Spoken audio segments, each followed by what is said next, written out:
क्या है सर आपका? जगन्नाथ स्वर्गीय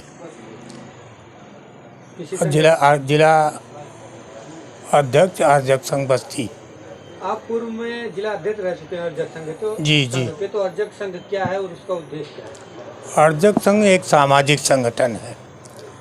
उद्देश्य है ब्राह्मणवाद के स्थान पर मानववाद विस्तार करना। किस तरीके से आप लोग विस्तारित करते हैं? हम लोग ज़्यादातर देखते हैं कि ब्राह्मणवाद के स्थान पर मानववाद कैसे आवे, उसके लिए मुख्य विकल्प दिया गया है कि ब्राह्मणवाद पर चर्चा करते हुए संस्कारों के द्वारा, जैसे मृत्यु होता है, प्रत्येक व्यक्ति की मृत्यु निश्चित है, तो मृत्यु होता है तो परिवार के समस्त लोग दुखी हो जाते हैं, उसमें शोक होता है, तो शोक सभा करना, कोई आडंबर न करके शोक सभा मरने के 7 दिन के अंदर शोक सभा करके बिना भोज के शोक सभा करके कार्यक्रम समाप्त करना, ये पहला संस्कार है। दूसरा है विवाह संस्कार। विवाह संस्कार हमारे लोग पढ़े लिखे हो गए, तो अब अपने लोगों द्वारा विवाह प्रतिज्ञापन वर वधू को करा करके उन्हें, और वहाँ जो उपस्थित लोग हैं, विवाह के समय जो लोग उपस्थित हैं उसमें से 2 गवाह वर पक्ष से और 2 कन्या पक्ष से, वो विवाह प्रमाण पत्र पर हस्ताक्षर करेंगे, वर वधू हस्ताक्षर करेंगे और प्रतिज्ञापन कराने वाले भी हस्ताक्षर करें। इस तरह से 7 लोगों का हस्ताक्षर होकर के विवाह प्रमाण पत्र वर को एक और कन्या को एक, कार्यालय को प्रमाण पत्र रहेगा। इस तरह से फिजूल खर्ची रोक करके, उसमें खास कर है आजकल डीजे बाजा चल गया, डीजे बाजा पर पूर्णतः प्रतिबंध। दिन में शादी हो या किया जाए, कम खर्चे में विवाह संपन्न कराया जाए, ये अर्जक संघ के सिद्धांत में है। तो फिजूल खर्ची रोक करके विवाह एक समझौता है। तो हाँ, आप अर्जक संघ कब और क्यों ज्वाइन किए? अर्जक संघ 1 जून 1968 को महामना रामस्वरूप वर्मा ने स्थापित किया। देश की विषमता मूलक संस्कृति के स्थान पर समता मूलक संस्कृति लाने के लिए अर्जक संघ का स्थापना किया। अर्जक संघ का मतलब क्या होता है? अर्जकों का मतलब होता है जो कमेड़ा श्रमिक वर्ग है, कमेड़ा 95% उस परिवार के 95% सदस्य जो शारीरिक श्रम करके निर्माण और उत्पादन का काम करते हैं, वो ऐसे कौम को अर्जक कहा जाता है। और जो संगठन में आ जाता, संघ में आ जाता, अर्जक संघ सामाजिक संगठन है, उसमें सदस्यता ग्रहण करता, वो अर्जक संघ ही कहलाता। अर्जक संघ में किस प्रकार का आपका संघर्ष रहा और किन किन चुनौतियों का आपका सामना करना? अर्जक संघ का मुख्य, तो मैं अपने बारे में बताऊं, मेरे जीते जी 4 मेरे वहाँ मृत्यु हुआ, जिसमें बिना कर्मकांड के सभी का शोक सभा हुआ।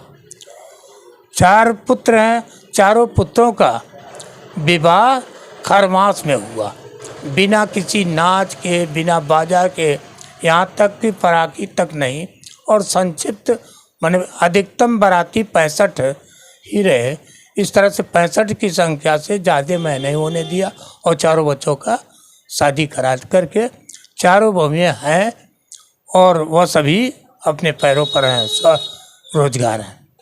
किन किन चुनौतियों का सामना करना पड़ा? चुनौतियों का सामना तो इतना करना पड़ा कि जैसे मैं जब पढ़ रहा था तो कक्षा 9 में था सक्सेरिया इंटर कॉलेज में, तो जब मास्टर साहब मेरा बड़ा तारीफ़ किए, पढ़ने में मैं तेज़ था, लेकिन कपड़ा मेरा बुशर्ट फटा हुआ था, वह प्रशंसा करते हुए कि देखे इस लड़के का बुशर्ट फटा है लेकिन पढ़ने में बहुत तेज़ है, बहुत प्रशंसा किए। तो उसी समय जब इंटरवल होता है तो एक ब्राह्मण लड़का था, इसने सबको रोक करके बताया, लड़कों को बताया कि तुलसीदास हमारे लिए व्यवस्था कर गए हैं कि पूजे विप्र सकल गुणहीना शूद्र न पूजो गुण ज्ञान प्रवीण।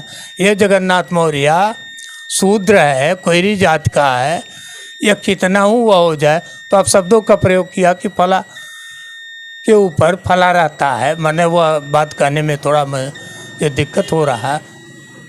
तो उसने ये कहा ये कितना पढ़ लिख लेंगे लेकिन ये नीच के नीच ही रहेंगे, पूजा हमारी होगी यानी ब्राह्मण की होगी। तो उस समय में ये मुझे ठेस लगा। तब तक मुझे सामाजिक ज्ञान नहीं था, लेकिन वह शब्द के बाद मैं तुरंत निकला और किताबों की दुकान पर गया तो रामचरितमानस का एक गुटका लिया और घर जा कर के उसको देखा कि कहाँ ऐसा लिखा है, पूजे बिरप सकल गुणहीना शूद्र पूजे गुण ज्ञान प्रवीणा। पढ़ते पढ़ते जब मैं पाया तो उसका शब्द किसी से बजाय पूछने के स्वयं सोचने लगा कि अब इसका अर्थ विधिवत निकाला जाए। तो उसी समय किताब खरीदते समय बताया गया था कि हिंदी में मैंने इसका अनुवाद, दोहों का अनुवाद भी है, मध्यम श्रेणी का पुस्तक। तो वह फिर दूसरे दिन वह पुस्तक खरीदा जिसमें पाया कि वो पुजारी पांडे जो लड़का था ठीक कहा था कि लिखा है, तुलसीदास ने लिखा है, पूजे विप्र सकल गुणहीना शूद्र पूजे ज्ञान गुण प्रवीणा। ये जब हुआ तो मेरे अंदर एक उद्गार पैदा हुआ कि हम कितना हूँ इस देश में रह करके कितना हूँ बड़े विद्वान हो जाए। तब तक हाथ में मेरे लग गया बाबा साहब डॉक्टर भीमराव अंबेडकर का एक पुस्तक। तो उसको जब पढ़ा तब जानकारी हुआ कि अब मुझे पढ़ने लिखने का अधिकार भारतीय संविधान के बदौलत मिला। तो डॉक्टर भीमराव अंबेडकर ने संविधान बनाया, उसके अनुसार मैं पढ़ रहा हूँ। और उसी के जानकारी के बाद तब तक अर्जक संघ का कुछ दिन के बाद एक जानकारी मिला कि अर्जक संघ ही जो होते हैं विज्ञानवादी होते हैं और वह ब्राह्मणवाद के स्थान पर मानववाद लाने का प्रयासरत है। तो मैं उसमें फूलचंद चौधरी से मिला तो उन्होंने बताया कि यह विज्ञान पर पदार्थवादी सिद्धांत है, इसमें रहना चाहिए। तब मैं अर्जक संघ में आया और 2006 से अर्जक संघ का जिला अध्यक्ष हुआ। 15 तक मैं रहा अर्जक संघ का जिला अध्यक्ष। उसमें बहुत कुछ सीखा, लेकिन आज तक जब समाज में घूमता हूँ, जगह जगह प्रयास करता हूँ तो बहुतों को देखता हूँ कि हाथ में लाल तागा, जिसे लोग कहते हैं कि यह रक्षा सूत्र है, तब दिखाई देता है कि यह ब्राह्मणवाद, पढ़ने लिखने के बाद भी ब्राह्मणवाद के गुलाम हैं लोग। उन्हें समझाने की आवश्यकता है। पहली बात, चाहे जो घूमता है ये दिखाई पड़ जाता है कि लाल तागा पहले है तो उससे लोग पूछ लेते हैं क्या पढ़े हो, तो बताता है तो मालूम हो जाता है पढ़ा लिखा भले है लेकिन यह ब्राह्मणवाद का गुलाम है। इस तरह से परीक्षण होता है। अर्जक संघ में रहने पर बहुत कुछ सीखने को मिला। अर्जक संघ में किस प्रकार की और क्या क्या उपलब्धियाँ आपको मिली? अर्जक संघ में भी ज्ञानवादी होने का मुझे अर्जक संघ में रहने के बाद ये ज्ञान हुआ कि तथागत बुद्ध जो आज 2500 वर्ष पहले पैदा हुए, उन्होंने भी ज्ञानवाद का खोज किया और वह पहले प्रथम वैज्ञानिक तथागत बुद्ध हैं। बुद्धवाद अर्थात बुद्ध धम्म, तथागत बुद्ध ने मार्ग दिया है। धम्म माने मार्ग होता है, उन्होंने मार्ग दिया है। यह अर्जक संघ के द्वारा जानकारी हुआ और उसे फैलाने के लिए अर्जक संघ की स्थापना हुई है। और क्या कुछ कहेंगे? क्या कहना है, आज भारतीय संविधान पर खतरा है।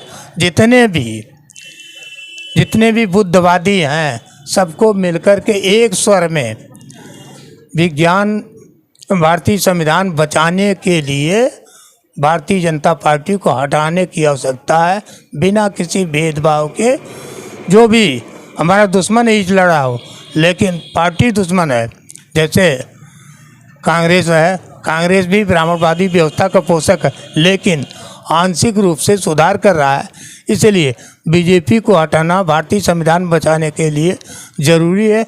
तो हम इंडिया का समर्थन करेंगे। ये हमारा संदेश है, अर्जक संघ का संदेश है। ठीक है।